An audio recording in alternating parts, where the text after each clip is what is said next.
Вы в своем Фейсбуке предположили, что бойкот выборов в Государственную Думу со стороны крымско-татарского народа вопрос практически решенный, с некоторыми оговорками, конечно, да, в качестве аргументов вы приводите продолжающиеся репрессии против тамошних активистов, против, в частности, вашего подзащитного Ильми Умерова.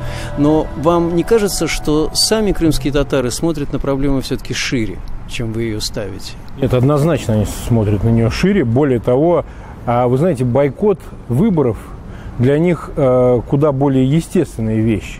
Это не ответ на какие-то конкретные действия российской власти. Вообще татары не очень хорошо участвовали в выборах даже в период, когда находились в составе Украины, там свои были противоречия. Но вы знаете, сейчас ведь особенный период.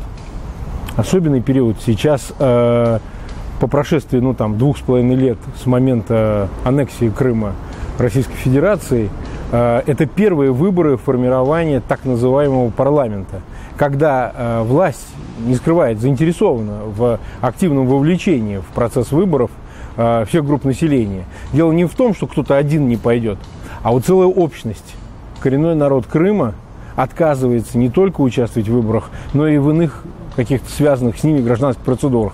Предвыборной кампании, агитации, регистрации в качестве избирателей на избирательных участках и так далее, и так далее. Важно именно сейчас показать, что крымские татары не согласны. Важно показать, что именно то, что им по силам, можно решить именно теперь. Потому что компромисс-то возможен. Если репрессии прекратятся, если на крымских татар прекратят давить, то это только начало диалога. Это не значит, что они побегут и будут участвовать в выборах. Но, во всяком случае, для этого хотя бы можно будет вести разговор о том, чтобы лидеров крымских татар, которых фактически вышвырнули из Крыма, и Мустафу Джемилева, которого я представляю интересы здесь, в судах с ФСБ, и Рифата Чубарова, и ряд других, чтобы с ними начали этот диалог, потому что они являются представителями крымско-татарского народа, а не назначенные из Кремля какие-то начальники типа Бальбека, который является вице-премьером, насколько я понимаю, в Крыму правительства. Поэтому это некий акт, это некий вызов. Потому что, безусловно, крымские татары имеют разные настроения, от радикальных до вполне умеренных. Есть люди лояльные, их единицы. Из 300 тысяч это единицы, которые, возможно, на выборах и будут участвовать, пойдут голосовать. Но позиция-то остается той же, что для тех, что для других. Важно, чтобы репрессии прекратились. Потому что репрессии эти со стороны российской власти имеют место исключительно по национальному признаку. Преследуют именно крымских татар. И в этом нет никаких сомнений, потому что факты свидетельствуют об этом упрямо. Крымским татарам запрещают проводить митинги поминовения в связи с 1944 годом, днем депортации. Уже 2 года подряд. Это что? Это как? А крымских татарам запрещают проводить даже молебны у себя дома в связи с похищениями людей, как некая поминальная процедура. Вот мой коллега Николай Полозов присутствовал на таковой и видел, как пришли сотрудники ФСБ и прокуратуры с предписанием прекратить молебен. А это что? То есть фактически идет узаконивание стратегии, по которой крымские татары выдавливают с территории Крыма. Хотят, чтобы они уехали. Уехали в Херсонщину, уехали дальше в Украину, чтобы их просто не было. Я напомню, 35 тысяч уже покинули свои землю и свои дома и уехали в Украину. Это очень угрожающая цифра, учитывая, что это небольшой народ. 300 тысяч – это очень незначительная цифра, но здесь сам важен исторический факт. Здесь возникают какие коннотации-то? Ведь этот народ один раз уже репрессировали. Повторно ему переживать, да уже в 21 веке подобные гонения. Поэтому прекращение репрессий – это первая предпосылка, первое условие для начала какого-то вменяемого диалога между властью и коренным народом Крыма.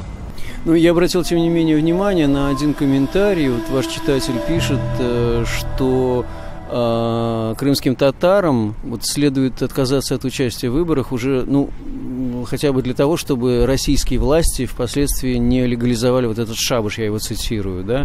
Это общие настроения или это все-таки частное мнение? Среди крымских татар это все-таки общее настроение. Так я же говорю, там еще более есть радикальные настроения, именно связанные с тем, что акты гражданского неповиновения. Но они не должны быть связаны с насилием никаким. Ведь о чем вопрос стоит? Гражданское неповиновение не предполагает никакого насилия по отношению к власти, никакого сопротивления сотрудникам там, правоохранительных органов. Речь идет о том, что мы не признаем и не принимаем ваших процедур, пока вы над нами издеваетесь. Вы не можете заставить нас делать что-то, потому что это вы пришли сюда, на эту землю, не мы к вам пришли, вы сюда пришли. Поэтому здесь попытка нахождения компромисса, каких-то взаимоустраивающих правил, это необходимость. Останется ли Крым в составе России? Не останется Крым в составе России. Но народ-то ведь, это же конкретные люди. Если вы их посадите, его жизнь изменится навсегда. Так сказать, за одну только принадлежность Хизбут Тахриру, организации, напомню, которая в Украине не запрещена, а в России запрещена по факту своего участия в учебных программах Хизбут Тахрира, в ряде других мероприятий, проводимых Хизбут Тахриром еще в прежние годы, в 13-м и до этого годах, людей сейчас привлекают к уголовной ответственности. В чем их вина? Не они, так сказать, стали инициаторами того, что статус этой территории изменился с принадлежащей Украине и теперь принадлежащей России. Поэтому эти преследования должны учитывать тот факт, что многое из того, что происходило в Украине, было законным, и то, что происходит теперь в России, учитывая авторитарный тип режима в России, является незаконным. И поэтому нужен был как минимум длинный переходный период для людей, которые могли бы, так сказать, по-новому себя граждански определить, или там с точки зрения религиозно-гражданской и так далее. Ну, запрещен Хизбут Тахрир, значит, будут другие какие-то организации. А их просто сажают. Сейчас вот идет в Ростове суд над 4 участниками Хизбут Тахрира. Но вы извините, вы их привлекаете исключительно из-за их принадлежности к организации. Безусловно, российский уголовный кодекс, он репрессивный, и он предполагает такого рода политические составы. Но ведь эти-то люди никогда под этим, что называется, не подписывались. Они еще до 2014 года не жили здесь. Не говоря уже о Меджлисе. Меджлис это был действительно представительный форум, объективно представляющий интересы почти 90% крымских татар. И он запрещен. Эта организация запрещена. А ведь это по существу протоструктура власти. Это не просто какая-то общественная организация, некоммерческая. Это организация, которая законно представляла эти интересы. Учитывая, что сейчас в Украине президентом Порошенко принято решение о наделении крымских татар автономией, национальной автономией, ведь этот орган фактически мог стать правительством, ну, представительным органом этой территории, которая наделена статусом национальной автономии. И все-таки вот о технологиях сейчас очень многие люди начали говорить, понимают, что выборы так или иначе состоятся, как бы то ни было, да, ни мы так катанем, власти их проведут. Я опять же обращаюсь к вашему Фейсбуку, к комментариям. Вот обеспечить бойкот можно лишь придя на избирательный участок и испортив бланк. Это вот один из предполагаемых вариантов. Насколько этот вариант реален? Да нереально абсолютно, потому что никто не будет читать ваши бланки, никто не будет учиться. Кто узнает о вашем испорченном бланке? Эти люди рассуждают в категориях, очень похожих на начало нулевых, скорее, годов. Сейчас уже давно этого нет. Эту стадию прошли давным-давно. Цифры спускают сверху, и к ним подгоняются фактически результаты субъектов федерации. Цифра может быть только та, которую утвердил Владимир Владимирович Путин. Никакой другой цифры быть не может. На выборах эту власть не сместить. Нужны доказательства. А почему в России вот за эти там 15 лет больше, ну, будем говорить, с момента руководства Путиным России, не было ни разу референдума? Кто мешал бы, казалось бы? И других, так сказать, выборных процедур в полном объеме их же не было. Не говоря же о свободе прессы, о свободе СМИ, которая является имманентным атрибутом любых выборов. Если нет свободы прессы, свободы СМИ, свободы дискуссий, так ни о каких выборах речи быть не может в принципе. Выборы превращаются в голосование, в декорацию. Если эти люди столь масштабно воруют, то кто вам сказал, что им всего лишь сложно украсть парочку ваших бюллетеней, несчастных, которые вы исчеркаете и напишите там какие-нибудь антивыборные лозунги? Нет, я думаю, что это не путь, потому что важны, вы знаете, не столько даже действия, как это ни странно на выборах, важны заявления, важна консолидация, важна одинаковая сущность поведения. То есть важным становится факт, что, например, целая группа населения, да, так сказать, коренного народа Крыма, крымские татары, просто взяли и не участвовать в выборах. Для власти это большой удар. Удар внешнеполитический, удар политический, потому что власти очень важно показывать стабильность, обеспечивать лояльность. Что помешает властям в таком случае взять и нарисовать цифры участия крымских татар в выборах? Так они их и нарисуют. Кто бы сомневался. Вы думаете, они... Тогда о чем спич? Спич о том, что если до выборов будет выражена ясно, последовательно, правильно сартикулирована политическая позиция о неучастии в выборах, бойкота или там в любой другой форме, ну, в общем, даже не активной форме, то очень сложно это будет делать. Очень сложно будет показывать на фоне репрессий, еще и обманывать на предмет того, что крымские татары 100% пришли и проголосовали там за Единую Россию, за Поклонскую, там, кто там у них идет. То есть это будет очень сложно сделать. Но если вы, так сказать, не будете призывать к этому вовсе, так что мешает власти и в этом случае безболезненно заявить о том, что крымские татары приняли участие? Вот пример. Референдум мартовский 2014 года власть очень долго рассказывала про то, что все население Крыма, чуть ли не 99% проголосовало, пришло на участки и, соответственно, проголосовало за присоединение к России.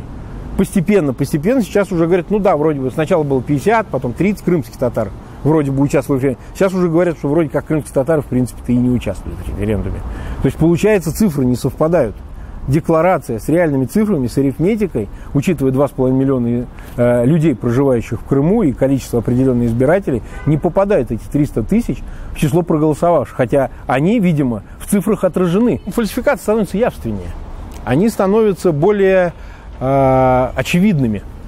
Когда политическая декларация о неучастии в выборах, она должным образом произнесена и сартикулирована определенно лидерами этой национальной общности и, так сказать, заявлены определенные требования. Это требование прекращения репрессий. У меня последний к вам вопрос. Он не о выборах, но он вписан в контекст, тем не менее. Вы продолжаете работать над созданием списка политзаключенных и людей, преследуемых по политическим мотивам, в частности, крымских татар. Да, вот в списке, как я знаю, уже 18 человек. Крымских татар 18. Вот когда эта работа закончится? И самое важное, в какие организации будут документы переданы?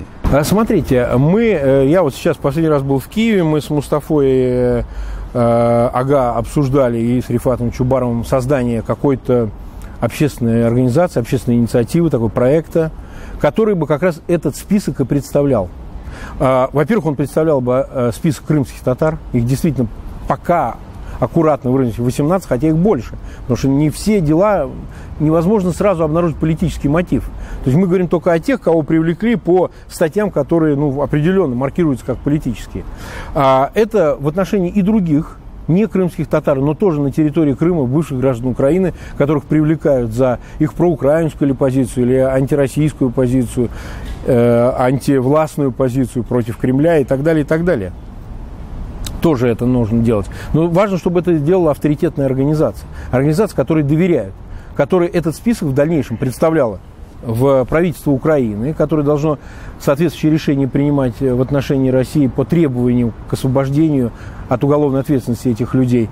Этот список пойдет, конечно, в международные неправительственные организации типа Amnesty International там, и Human Rights Watch, которые, в общем, следят за ситуацией в Крыму. Безусловно, мы хотим, чтобы этот список стал частью заявлений, обращений, резолюций, принимаемых западными парламентами. У нас есть опыт относительно Савченко. То есть такой список необходим, авторизированный список, чтобы он стал частью международных документов, которые легли бы в основу требований по отношению к России о прекращении репрессий, политических репрессий. Вот для чего нужен этот список, а не для каких-то абстрактных подсчетов. Это, конечно, сугубо умозрительная задача была бы. А мы хотим очень прикладным образом использовать этот список.